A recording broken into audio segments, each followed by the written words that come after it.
வாழ்க வளமுடன். அனைவருக்கும் சிவகரி நண்பன வணக்கம். இந்த வீடியோ எதை பற்றி பார்க்க வரோம், நிஃப்டி மற்றும் பேங்க் நிஃப்டி அடுத்த நகர் அப்படின்னு பார்ப்போம். அதுக்கு முன்னாடி சப்ஸ்கிரைப் பண்ணிங்க. வீடியோ முடியல வீடியோ பிடிச்சிருந்துச்சுன்னா லைக் பண்ணுங்கள், ஷேர் பண்ணுங்கள், கமெண்ட் பண்ணுங்கள். உடனுக்குடன் அப்டேட்டுக்கு டெலகிராம் லிங்க் டிஸ்கிரிப்ஷனுக்கு ஜாயின் பண்ணிங்க. சரி, வாங்க வீடியோக்குள்ளே போவோம். நம்ம என்ன சொல்லியிருந்தோம், என்ன அடைஞ்சு ஃபஸ்ட்டு பார்ப்போம். நம்ம என்ன சொல்லியிருந்தோம், நிஃப்டியை பொறுத்தளவுக்கு இந்த ரேஞ்சுக்குள்ளே, அதாவது 22,124 ஒரு லெவல்ஸ் போட்டிருந்தோம். இந்த லெவல்ஸ்குள்ளே இருக்கும் பட்சத்தில் மார்க்கெட் வந்து சைடுவேஸாக இருக்க வாய்ப்பு இருக்கும். 22,173 பிரேக் பண்ணால் மார்க்கெட் மேல் நோக்கி போக வாய்ப்பு அப்படின்னு சொல்லியிருந்தோம். ஆனால் பார்த்திங்கன்னா வந்து பிரேக் பண்ணிச்சு ஒரு பெரிய மூமெண்ட்ஸ் கொடுக்கல. அது காரணம் பேங்க் நிஃப்டியும் ஒரு காரணம், அதுவும் ஃபுல் சைடுவேஸ். அதனால் மார்க்கெட் வந்து பெரிய மூமெண்ட்ஸ் கொடுக்க முடியல. இது சைடுவேஸாக தான் இருக்கும்னு நேற்றே நம்ம சொல்லியிருந்தோம். சரி, ஓகே, பேங்க் நிஃப்டி என்ன சொல்லியிருந்தோம் பார்ப்போம். ஃப்ரெண்ட்ஸ், பேங்க் நிஃப்டி வச்சுருக்கேன். பேங்க் நிஃப்டின்னு என்ன சொல்லியிருந்தோம்னா, மார்க்கெட்டை பொறுத்தளவுக்கு 46,317 அப்படிங்கிறது அது கீழே எல்லோ ஜோன். இந்த ரேஞ்சிலேருந்து மார்க்கெட் பையிங் வரது வாய்ப்பு இருக்கும். வேறு எங்கேயும் பையிங் வாய்ப்பே இல்லை. இந்த ஒரு இடம் தான் பையிங் இருக்குது. பாக்கி பார்த்திங்கன்னா மேல் நோக்கி செல்லிங், இந்த ரேஞ்சு போனால் செல்லிங் வரது வாய்ப்பு இருக்கும். அந்த இடைப்பட்ட பகுதியில் உங்களுக்கு சைடுவேஸாக இருக்க வாய்ப்பு அப்படின்னு சொல்லியிருந்தோம். அதுபோல் பார்த்திங்கன்னா நம்ம சொல்லியிருந்த 46,317 பார்த்திங்கன்னா பையிங் வந்துச்சு. அப்படி இருந்தாலும் இந்த ட்ரெண்ட் லைனை தாண்டணும் அப்படின்னு சொல்லியிருந்தோம். பார்த்திங்கன்னா இந்த ட்ரெண்ட் லைன் பிரேக் பண்ணனால மார்க்கெட்டை பொறுத்தளவுக்கு இந்த ரேஞ்சு போக முடிஞ்சுது. அதாவது இந்த ரேஞ்சிலேருந்து 46,300 கிட்டத்தட்ட 46,700 350 பாயிண்ட் இந்த ரேஞ்சில் பிரேக் ஆனிச்சு நம்ம சொன்ன இடத்துலேருந்து. ஆனால் பையிங் இந்த ஒரு இடம் மட்டும் தான் சொல்லியிருந்தோம். இதை பிரேக் பண்ணால் செல்லிங் சொல்லியிருந்தோம். பையிங் ஏரியாவிலேருந்து கரெக்டாக பை ஆனிச்சு மார்க்கெட். இடைப்பட்ட பகுதியிலலாம் நீங்கள் பண்ணாதீங்க, நம்ம லாஸ் ஆகுங்கிற மாதிரி நம்ம சொல்லியிருந்தோம். சரி, ஓகே, அடுத்து ஃபின் நிஃப்டி சொல்லியிருந்தோம். என்ன அடைஞ்சு பார்ப்போம். ஃப்ரெண்ட்ஸ், ஃபின் நிஃப்டி வச்சுருக்கோம். அதில் நம்ம சொல்லியிருந்தோம், என்ன சொல்லியிருந்தோம், 20,500 அப்படிங்கிறது 550 அப்படிங்கிறது ஸ்ட்ராங் சப்போர்ட்டாக இருக்க வாய்ப்பு இருக்கும். இந்த சப்போர்ட்லேருந்து மார்க்கெட் அம்பூரி போட்டுருக்கோம். இங்கே சப்போர்ட்லேருந்து மார்க்கெட் மேல் நோக்கி போக வாய்ப்பு இருக்கும். ஆனால் பெருசாக மேலே போக வாய்ப்பு இல்லை. இங்கே வந்து செல்லிங் இருக்கும். ஆனால் இந்த ரேஞ்சில் சைடுவேஸாக தான் இருக்கும் வாய்ப்பு அப்படின்னு அதுலேயும் சொல்லியிருந்தோம். ஏன்னா மூணுமே மார்க்கெட் வந்து ஒரு கிளியரான டைரெக்ஷன் இல்லை. அதனால் மார்க்கெட்டை பொறுத்தளவுக்கு சைடுவேஸ் இருக்கிறதுன வாய்ப்பு ரொம்ப அதிகம்னு நேற்றே வீடியோவில் சொல்லியிருந்தோம். சரி, ஓகே, நாளைக்கு என்னமே நடக்க வாய்ப்பு அப்படின்னு நிஃப்டிலேருந்து பார்ப்போம். ஃப்ரெண்ட்ஸ், நிஃப்டி சார்ட் வச்சுருக்கேன். ஃபஸ்ட்டு எல்லாத்தையும் ரிமூவ் பண்ணிவிடுவோம். ரிமூவ் பண்ணிச்சு டே கேண்டில் வச்சு என்ன மாதிரி மூமெண்ட்ஸ் ஃபஸ்ட்டு பார்ப்போம்.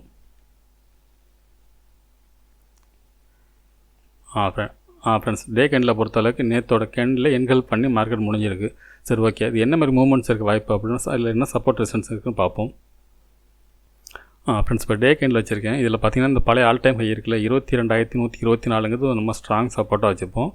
அதுக்கு மேலே பார்த்திங்கன்னா இந்த இடம், அதாவது 22,249 அப்படிங்கிறது ஸ்ட்ராங் ரெசிஸ்டன்ஸாக இருக்க வாய்ப்பு இருக்கும். இந்த ரெண்டு இடத்துக்குள்ளே மார்க்கெட் மூவ் ஆகிறது அதிக வாய்ப்பு இருக்கும். இது 15 மினிட்ஸ் வச்சு என்ன மாதிரி மூவ்மெண்ட்ஸ், என்ன மாதிரி லெவல்ஸ் தான் சொல்கிறேன். இன்டர்நெட் ரொம்ப ஸ்லோவாக இருக்குது இன்றைக்கி. ஃப்ரெண்ட்ஸ், மார்க்கெட்டை பொறுத்தளவுக்கு 22,202 அப்படிங்கிறது ஸ்ட்ராங் ரெசிஸ்டன்ஸாக இருக்க வாய்ப்பு இருக்கும். இது பிரேக் பண்ணும் பட்சத்தில் மார்க்கெட் வந்து இந்த 22,249 இந்த ரேஞ்ச் வரைக்கும் போகிறது வாய்ப்பு இருக்கும். இதுக்கு இடையில் பார்த்தீங்கன்னா கீழே ஒரு ஜோன் ஒன்று போடுறேன்.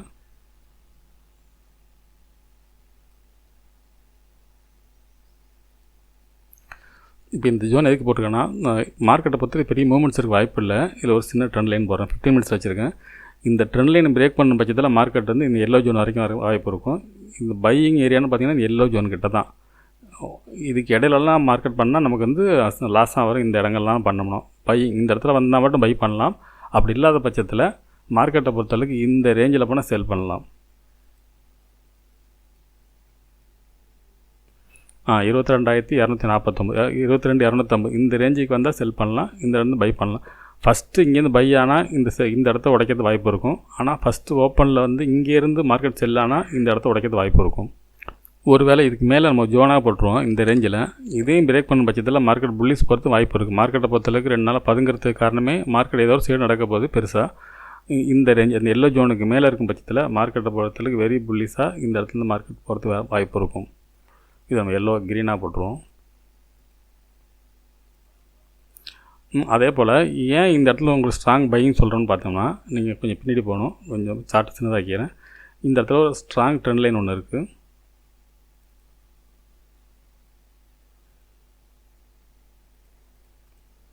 இப்போ பார்த்தீங்கன்னா கிளியராக புரியும். இப்போ இந்த ஸ்ட்ராங் ட்ரெண்ட் லைனில் மார்க்கெட்டை பொறுத்தளவுக்கு இந்த மைனர் ட்ரெண்டை பிரேக் பண்ணாலும் மார்க்கெட் வந்து இந்த இடத்துல அப்சைடு போகிறது வாய்ப்பு இருக்கும். இந்த எல்லோ ஜோன்லேருந்து இந்த எல்லோ ஜோனை பிரேக் பண்ணும் பட்சத்தில் தான் மார்க்கெட் வந்து பெரிய ஃபால் நம்ம எதிர்பார்க்கலாம். அதுக்கு இடையில வந்து ஃபால் எதிர்பார்க்க முடியாது. அப்படி இல்லாத பட்சத்தில் ஒருவேளை இந்த ரேஞ்சுக்குள்ளேயே மார்க்கெட் இருந்துச்சுன்னா, அதாவது ஓப்பன் வந்து இந்தமாதிரி இடங்கள்ல இருந்தால் மார்க்கெட் பை ஆகும், இல்லை இந்த இடங்கள்ல இருந்தால் செல் ஆகும். இதை தாண்டினா பை வாய்ப்பு இருக்கும். இந்த இடைப்பட்ட பகுதியில் மார்க்கெட் இருக்கும் பட்சத்தில் மார்க்கெட் இன்றைக்கி மாரி மறுபடியும் சைடுவேஸ் இருக்கிறதுக்கு வாய்ப்பு கொஞ்சம் அதிகமாக இருக்கும். கிளியராக புரிஞ்சுங்க ஃப்ரெண்ட்ஸ். இந்த எல்லோ ஜோனுக்கு வந்தால் பை பண்ணலாம், மார்க்கெட் மேல் நோக்கி போக வாய்ப்பு இருக்கும். ஒருவேளை இந்த எல்லோ ஜோனுங்க ஸ்ட்ராங்கான இடம், இதை பிரேக் பண்ண பட்சத்தில் தான் மார்க்கெட்லேருந்து பெரிய செல்லிங் எதிர்பார்க்கலாம். அப்படி இல்லாத பட்சத்தில் இந்த இடத்துல ஒரு செல்லிங் எதிர்பார்க்கலாம். ஒருவேளை இந்த ட்ரெண்ட் லைன்லேருந்து திரும்பலாம், இல்லைனா இங்கேருந்து திரும்பிடலாம். அதனால் செல்லிங் வாய்ப்போடு இந்த இடத்த எடுத்துருவோம். இது வேணாம், பையிங் வாய்ப்பு மட்டும் பார்ப்போம். இந்த இடத்துல பையிங் இருக்க வாய்ப்பு இருக்கும். அப்படி இல்லாத பட்சத்தில் மார்க்கெட் இதை பிரேக் பண்ணும்போது பெரிய பையிங் இருக்க வாய்ப்பு இருக்கும். இந்த இடத்த பிரேக் பண்ணும் பட்சத்தில் பெரிய செல்லிங் இருக்கிறதுக்கு வாய்ப்பு இந்த இடத்துலேருந்து இருக்கும் ஃப்ரெண்ட்ஸ். ரெட் கலரை போடுறேன். கீழே போனால் என்ன லெவல்ஸுங்கிறது லெவல்ஸ் வந்து போடுறேன். இதுக்கு கீழே 2 சப்போர்ட் போட்டுங்க ஃப்ரெண்ட்ஸ். 22,045 இல்லைனா 26,950 இந்த ரேஞ்சு 2 சப்போர்ட்டாக இருக்க வாய்ப்பு இருக்கும். என்னோடய பாயிண்ட் ஆஃப் வியூவில் மார்க்கெட்டை பொறுத்தளவுக்கு இந்த ரேஞ்சுக்குள்ளே சைடுவேஸாக இருக்கும். இந்த எல்லோ ஜோனை தொட்டால் மார்க்கெட் பை ஆகிறது வாய்ப்பு இருக்கும். அப்படி இல்லாத பட்சத்தில் ஒரு கேப் அப் இருக்கும் பட்சத்தில் ஃபஸ்ட்டு 5 மினிட்ஸ் பிரேக் பண்ணால் புல்லிஸ் இருக்க வாய்ப்பு இருக்கும் ஃப்ரெண்ட்ஸ். சரி, ஓகே, பேங்க் நிஃப்டியை பார்ப்போம்.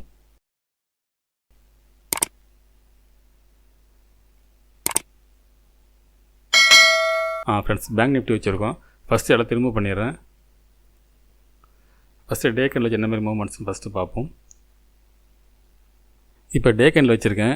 இந்த டே கேண்டில் பார்த்தீங்கன்னா நிஃப்டியை பார்த்தீங்கன்னா நேற்றோட கேண்டிலேருந்து என்கல் பண்ணி மேலே முடிச்சிருந்தாங்க. ஆனால் பேங்க் நிஃப்டியை பார்த்தீங்கன்னா அப்படி இல்லை. மார்க்கெட்டு சைடுவேஸ் இருக்க காரணம் என்னென்னா நிஃப்டி பேங்க் நிஃப்டி 2 பேரும் ஒன்றா ஒத்துழைக்கல.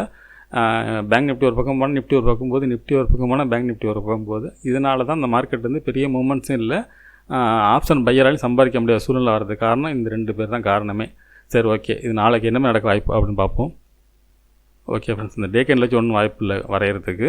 நம்ம இந்த டே கேண்டில் லோ மட்டும் நம்ம ஸ்ட்ராங் சப்போர்ட்டாக எடுத்துப்போம். இதுக்கு கீழே ஒரு ஜோனே இருக்குது ஆக்சுவலாக, அதை நான் 15 மினிட்ஸில் சொல்கிறேன். இப்போ பார்த்தோம்னா இது ஆக்சுவலாக வந்து நான் 15 மினிட்ஸ் வைக்கிறேன், அப்போ தான் கிளியராக சொல்ல முடியும். ஃப்ரெண்ட்ஸ், 15 மினிட்ஸ் வச்சுருக்கேன். இதில் ஒரு சேனல் வரைகிறேன்.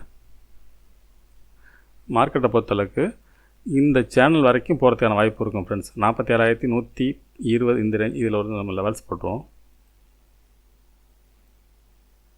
இது வந்து ஸ்ட்ராங் ரெசிஸ்டன்ஸாக இருக்க வாய்ப்பு இருக்குது. 47,080 அப்படிங்கிற ரேஞ்ச். ஏன்னா மார்க்கெட்டை பொறுத்து இந்த சேனல் இருக்குது, ப்ளஸ் இந்த இடம் இந்த ரெசிஸ்டன்ஸ் இருக்குது. இந்த இடத்து வர்றப்ப மார்க்கெட் செல்லிங் வரத்துக்கூட வாய்ப்பு இருக்கும் இந்த இடங்களில்.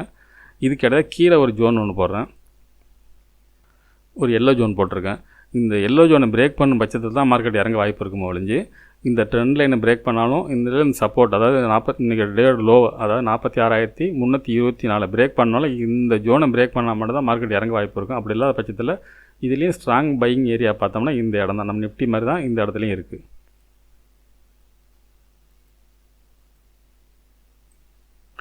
ஒருவேளை இந்த எல்லோ ஜோனை பிரேக் பண்ணும் பட்சத்தில் மார்க்கெட் வந்து எவ்வளோ தூரம் இறங்க வாய்ப்புன்னு பார்த்தோம்னா, ஃபஸ்ட்டு பார்த்தீங்கன்னா இதுவும் ஜோனாக தான் போடுற மாதிரி தான் செட்டப்பே இருக்குது.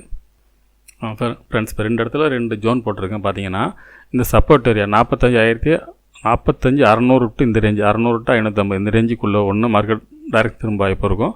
அப்படி இல்லாத பட்சத்தில் 44,850 இந்த ரேஞ்சு வரைக்கும் இறங்கிறதோட வாய்ப்பு இருக்கும். இந்த இடத்த பிரேக் பண்ணும் பட்சத்தில், இந்த எல்லோ ஜோன் பிரேக் பண்ணும் பட்சத்தில். ஏன் இந்த ஜோனாக போகிறோம்னா நாளான்னைக்கெல்லாம் பார்த்தீங்கன்னா இந்த மந்த் எக்ஸ்பைரி, அதனால் அவளை அக்யூரேட்டாக கரெக்டாக ட்ரெண்ட் லைன்லாம் தொட்டு மார்க்கெட் எந்திரிக்காது. ஹைலி வாலட்டிலிட்டி இருக்கப்போ மார்க்கெட் இந்த எல்லாம் சமயத்தில் பிரேக் பண்ணிவிட மார்க்கெட் நவரது வாய்ப்பு இருக்கும். ஆனால் இந்த இடத்த பிரேக் பண்ணும் பட்சத்தில் ஆட்டோமேட்டிக்காக செல்லிங் இந்த இடத்துல வந்துடும். நம்ம செல்லிங்காக எடுத்துக்கலாம் இந்த ரேஞ்ச் வரைக்கும். இதை பிரேக் பண்ணும் பட்சத்தில் அடுத்தது இங்கே கீழே வரது வாய்ப்பு இருக்கும்.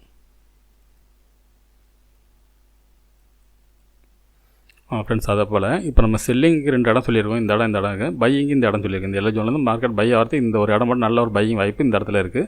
இது பிரேக் பண்ண பட்சத்தில் தான் மார்க்கெட்டுக்கு செல்லிங் வர வாய்ப்பு இருக்கும். அதுபோல் பையிங் வாய்ப்புன்னு பார்த்தோம்னா இதில் இன்னொரு ஜோன் மேலே போட்டுறேன். இந்த இடம் பார்த்திங்கன்னா ஒரு பையிங்கான வாய்ப்பு இந்த ஜோன், அதாவது நம்ம ஒரு சேனல் போட்டிருக்கோம். இந்த சேனலை பிரேக் பண்ணி இந்த எல்லோவுக்கு மேலே இருக்கும் பட்சத்தில் மார்க்கெட் வந்து வெரி புல்லிஸாக இந்த இடத்துல மார்க்கெட் மேலே போகிறதுக்கு வாய்ப்பு இருக்குது ஃப்ரெண்ட்ஸ். இது எவ்வளோ தூரம் போகிறது வாய்ப்புன்னு இந்த லெவல்ஸ் போடுவோம். ஃப்ரெண்ட்ஸ், இந்த எல்லோ ஜோன் பிரேக் பண்ணும் பட்சத்தில் மார்க்கெட்டை பொறுத்தளவுக்கு 47,360 அப்படிங்கிறது அடுத்த ரெசிஸ்டன்ஸாக இருக்கும். அதை பிரேக் பண்ணும் பட்சத்தில் அடுத்தது பார்த்திங்கன்னா ஒரு டேல ஒரு ட்ரெண்ட் லைன் நம்ம நேற்று வீடியோவில் பார்த்திங்கன்னா தெரியும், இந்த லெவல்ஸ் இருக்கும். இது பிரேக் பண்ணும் பட்சத்தில் தான் 47,850 இந்த ரேஞ்ச் வரைக்கும் போகிறது வாய்ப்பு இருக்கும். ஒருவேளை இந்த எல்லோ ஜோனை பிரேக் பண்ணாலே இது ரெண்டையும் பிரேக் பண்ணுறதுக்கான வாய்ப்பு கொஞ்சம் அதிகம் ஃப்ரெண்ட்ஸ். ஓகே ஃப்ரெண்ட்ஸ், வீடியோ ரொம்ப லெங்க்த்தாக ஆயிடுச்சு. அது காரணம் கொஞ்சம் இதெல்லாம் டீட்டெயில் சொல்லிக்கிற மாதிரி அமைப்பு இருக்குது. நேற்றோட வீடியோவில் வந்து அந்தமாதிரி செட்டப்பே இல்லை, அதனால் வீடியோவை நம்ம சுருக்கமாக முடிச்சிட்டோம். ஏன்னா இது வந்து இப்போ கிளியராக வந்து இந்த ரேஞ்ச் போனால் செல்லிங், இந்த ரேஞ்ச் போனால் பையிங் சொல்லிக்கிற மாதிரி செட்டப் இருக்கப்போ நம்மளால் சொல்ல முடியுது. நேற்று வீடியோவில் அந்தமாரி அமைப்பு இல்லை, அதனால் சொல்ல முடியல. அப்படி ஒருவேளை நாளைய மார்க்கெட்டு இந்த ரேஞ்சுக்குள்ளே இருக்கும் பட்சம் சைட்வேஸாக இருக்க வாய்ப்பு இருக்கும். அது சொல்லவே இல்லைண்ணா. ஒன்று இங்கே பையிங் இருக்கும், இல்லை இதுக்கு மேலே தானா பையிங் இருக்கும். இந்த ரேஞ்சுக்குள்ளே வந்தால் செல்லிங், இல்லைனா சைட்வேஸ் இந்த ரேஞ்சுக்குள்ளே இருக்கும். இது பிரேக் பண்ணால் செல்லிங் இருக்கும் ஃப்ரெண்ட்ஸ். சரி, ஓகே ஃப்ரெண்ட்ஸ், நாளை மாலை சந்திப்போம். நன்றி, வணக்கம்.